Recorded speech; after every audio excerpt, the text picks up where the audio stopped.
Greece is a country that's absolutely packed with incredible historic and cultural attractions. One of the most famous is Meteora, the epic site of monasteries perched atop steep mountain peaks. But what exactly are they? Hi, my name is Dillon, and welcome to Pondering Adventurer, where I cover travel, history, and the outdoors. And I wanted to know what the story is behind this incredible monastic site in the mountains. So I made my way to Hellas to find out. Other than the Acropolis of Athens, few Greek historic sites are more famous than Meteora. In the northern part of Thessaly, Greece, and next to the mountains of Pindos and the Thessalian plain, towers of sandstone over 1,000 feet tall guard the green valleys below. And these sandstone monoliths are home to a series of monasteries that sit perched atop the peaks. Set to the mountainous backdrop, they appear to be floating in air. Thus, the reason the site is called Meteora, which means suspended in air.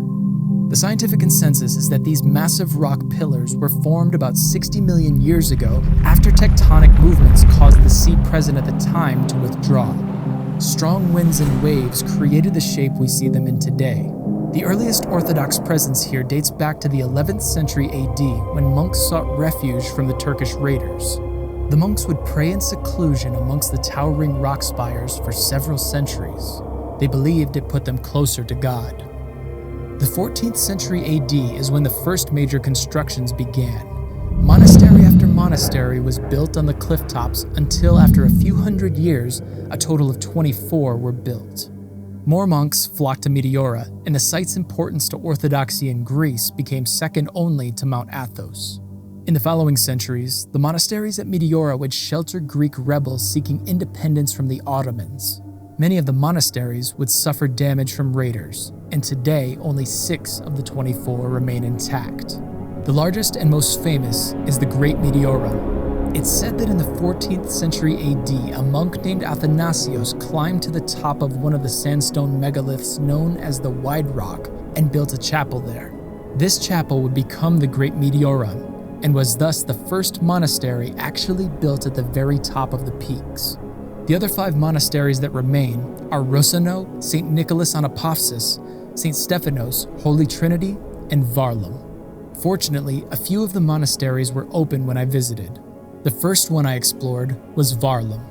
This monastery was established after a 14th century monk by the same name climbed the rock and established the first chapel here.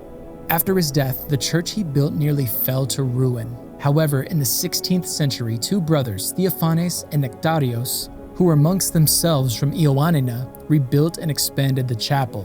It was after this that most structures at the site today were built.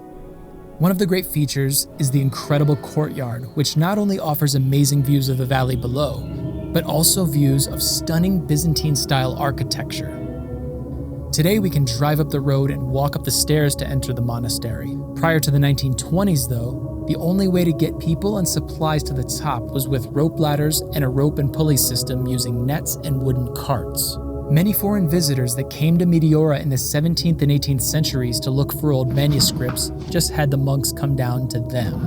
The old ropes, carts, and rotating wood beam for raising and lowering them are still there today. With water being difficult to get up to the monks, a massive water tank made of wood was built here.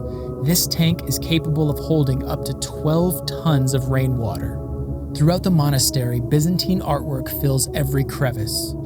The old refectory of Varlam is now a museum. Inside is a collection of artifacts, artwork, and manuscripts stretching back centuries to the medieval period and beyond. The main chapel, called the Catholicon, was dedicated to All Saints and is covered in intricately detailed frescoes that date back more than 500 years. In the dome is the depiction of Christ the Pantocrator, or Christ depicted as ruler of the universe, typical of Orthodox churches. Moving along the Kalampakas, I discovered that the only other monastery that was open to the public that day was St. Stephanos. The founding of St. Stephanos dates back to the 15th and 16th centuries under Saints Anthony and Philotheos. The monastery survived bombardment in World War II, and today you can admire the amazing architecture in the courtyard and take in a monk's view of the Thessalian plain, the village of Kalampaka, the Pinios River, and the Pindos Mountains in the distance. Here, I think about what drove the monks nearly 1,000 years ago to not only climb to these austere heights, but build their churches here and live amongst the stone monoliths. Meteora is a UNESCO World Heritage Site, and Greece continues to preserve this place and its traditions.